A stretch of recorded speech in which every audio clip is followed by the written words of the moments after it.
Day it's Stu. By popular demand, I'm doing another video on Ark II.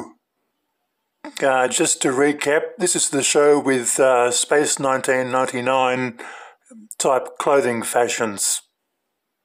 In 2476, the Earth has become a wasteland with people living on the edge.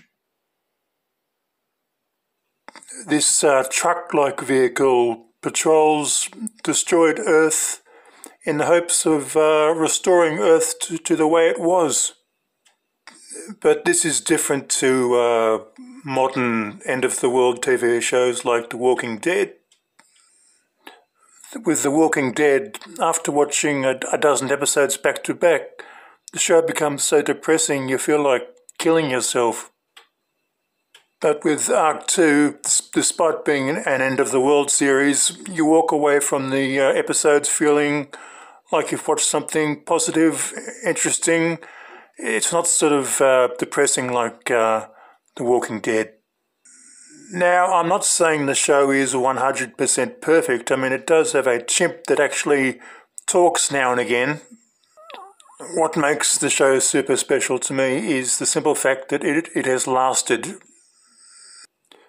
It was watched quite often in the 1970s, then it vanished for about 30 years, and finally it became available, and when I started watching it in the 2000s, the magic was still there.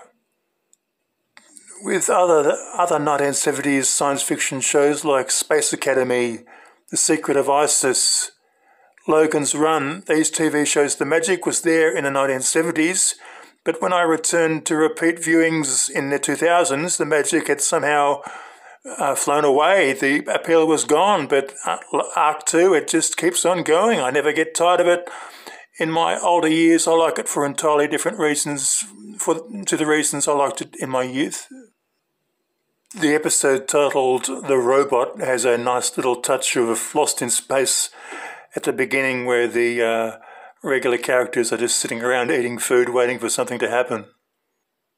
But the Will Robinson type character is inside the Ark building a robot. I mean, this is remarkably similar to Lost in Space.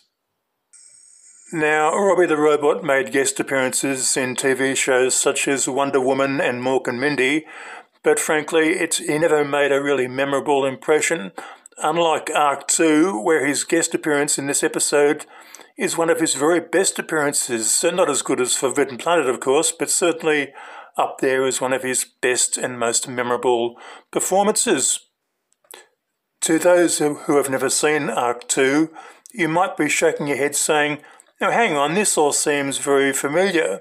You might be confusing it with the 1977 motion picture Damnation Alley.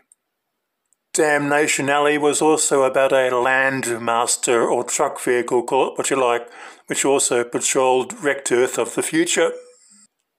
Damnation Alley versus Ark II, which one is the best? I personally prefer the Ark II TV series, but I certainly like Damnation Alley. Stu from Australia, signing out.